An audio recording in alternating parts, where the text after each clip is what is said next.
At the Battle of Dyrrhachium, Caesar suffered a crushing defeat. Once Pompey broke through the blockade, there was no point in holding the fortifications any longer. Caesar pulled his troops back, regrouped them in one place, and reorganized the army. Now he faced a tough choice about what to do next. Staying put wasn't an option. His men needed rest and time to recover their shattered morale. On top of that, they were running low on food and burdened with many sick and wounded. Caesar had a few options. He could march overland to Italy to rebuild his forces and raise new troops. But that route was long and dangerous, cutting through rugged, barren terrain with little forage for the army. It would also mean leaving the legions he had stationed in the east to fend for themselves. Caesar couldn't move his army to Brundisium by sea. He had no fleet, and Pompey's ships controlled the waters. That left him with just one real option: march deeper into Greece, link up with his scattered forces, and rebuild his strength and supplies. After a short rest, Caesar led his men into the fertile plains of Thessaly. Pompey also had the option of sailing to Italy or marching there overland through Illyria. Many of his advisors urged him to do exactly that, to take Italy and secure Rome. But Pompey chose a different course.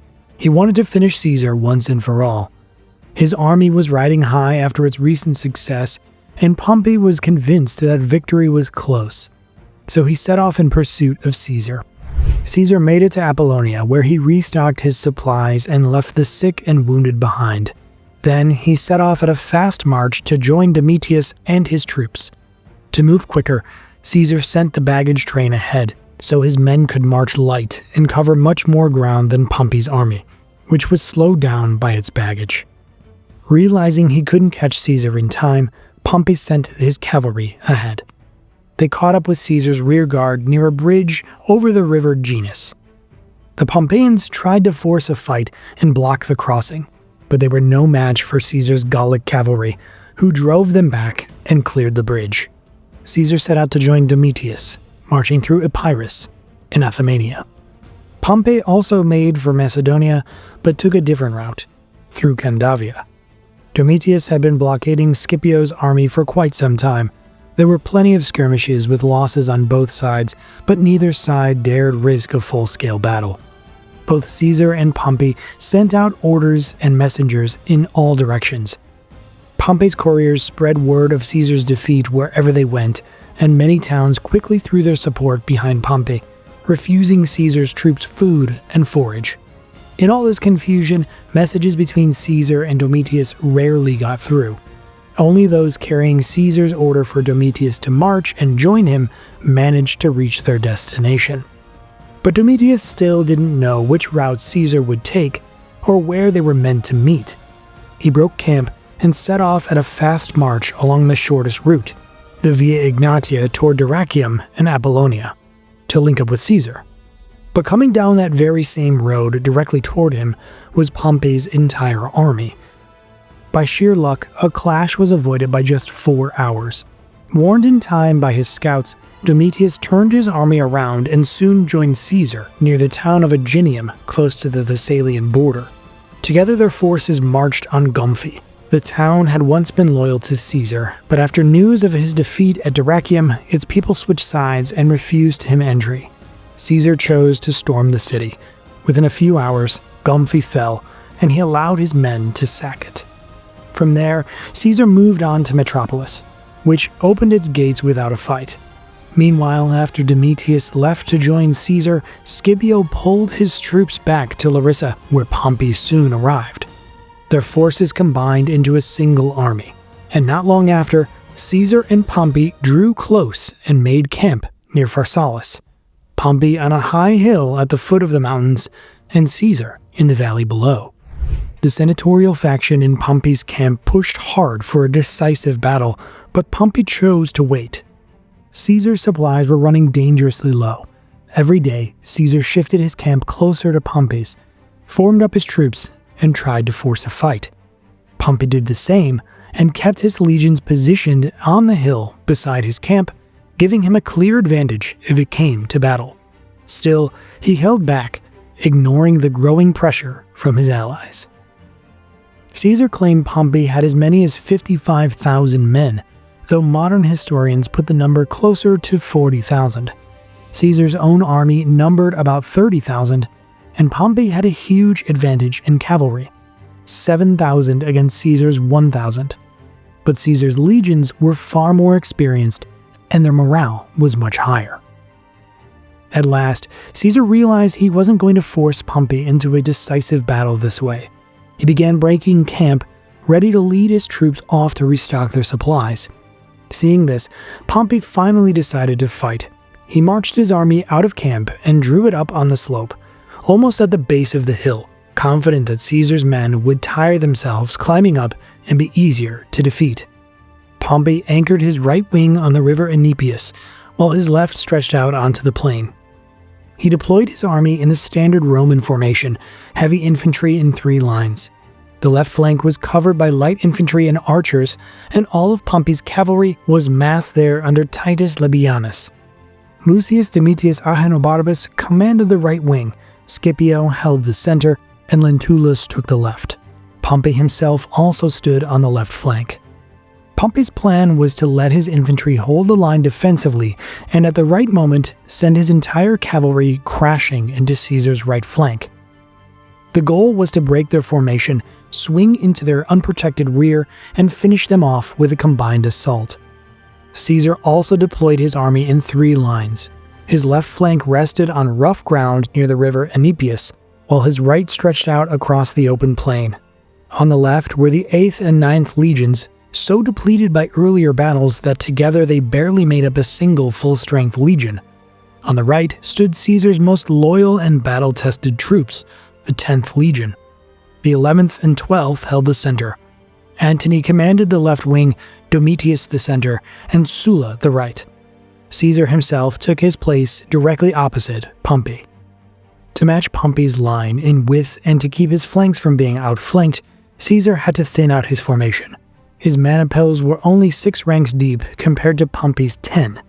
When he saw that Pompey had massed all his cavalry on the right flank, Caesar recognized the danger and took steps to counter it.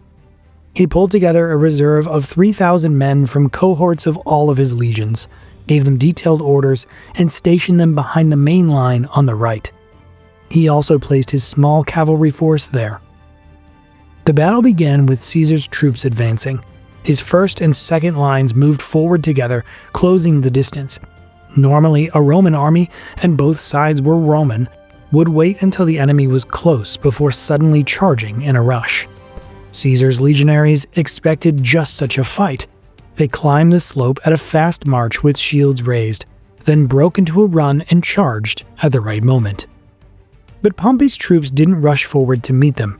Knowing they'd wear themselves out running uphill straight into the enemy line, Caesar's legionaries stopped halfway up the slope, caught their breath, and then charged again. They hurled their pila, drew their swords, and struck the Pompeians in unison. The enemy held their ground, took the impact, and answered with a volley of pila before clashing with Caesar's men in brutal hand-to-hand combat. The fight raged against the entire front, and Caesar's troops slowly began to gain the upper hand. They broke through the first enemy ranks, but soon became locked in grinding melee. At that moment, Pompey sent his cavalry and archers on the left flank. Caesar's small cavalry force moved out to stop them. Lentulus's horsemen charged, and after a brief clash, overwhelmed Caesar's riders and forced them to fall back. The 7-1 advantage proving decisive. The Pompeians were now ready to swing around and hit Caesar's line in the flank. Just then, Caesar gave the order to his reserve, and 3,000 legionaries moved forward to meet Pompey's cavalry head-on. Following Caesar's orders, they didn't throw their pila, but used them as spears in close combat. Packed tightly together, they charged Pompey's cavalry with such ferocity that they not only stopped them, but drove them back. Pompey's horsemen, who had expected an easy fight against an open flank, were completely unprepared to face a wall of spear points. Their retreat quickly turned into a rout. Caesar's right flank was saved. The legionaries didn't bother chasing the fleeing cavalry, leaving that to the few surviving horsemen. Instead, obeying their commander's orders to the letter, they wheeled as one, and charged the enemy archers.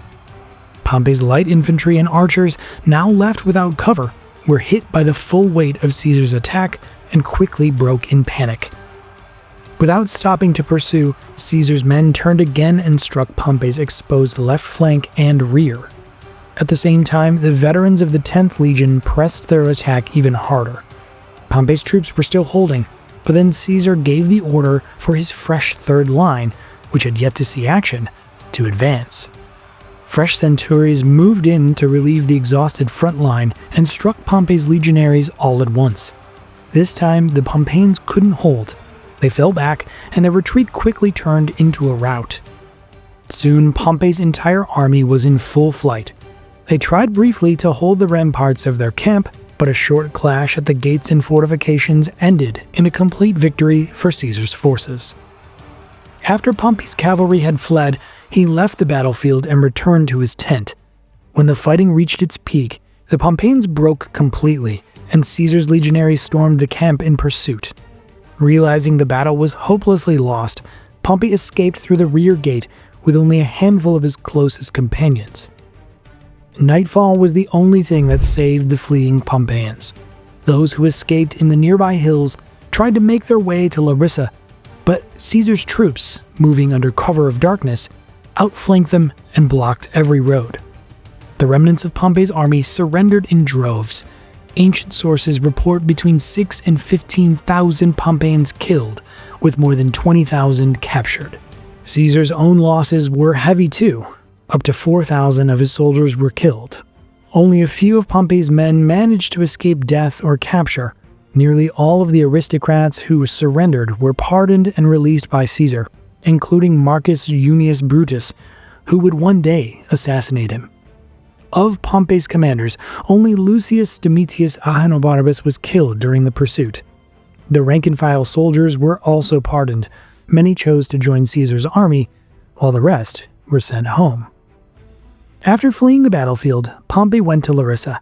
His companions urged him to sail for Utica, where most of his supporters were gathered, or to Asia to seek aid from the Parthians. But Pompey chose Egypt, where he once forged an alliance with Ptolemy and expected a warm welcome. From Larissa, he hurried to the coast, boarded a merchant ship, and sailed by way of Amphipolis, Mytilene, Cilicia, and finally to Paphos on Cyprus. From there, he sent word to the Egyptian king asking for permission to land in Alexandria. Caesar, determined not to give him any chance to regroup and restart the war, set off in pursuit. Meanwhile, fighting continued across the Roman Republic as the two factions clashed. The Pompeian commander Laelius repeated Libo's earlier raid and seized an island opposite the harbor of Brundisium, from where he kept Caesar's fleet under control. Neither minor naval defeats nor shortages forced him to abandon the blockade. He left only after hearing of Pompey's crushing defeat at Pharsalus. Around this time, Pompey's admiral Cassius arrived in Sicily with a fleet of several squadrons. Caesar's fleet in the region was stationed in two harbors, one at Messina and the other at Vibo. Cassius struck Messina first, catching the Caesarians completely off guard.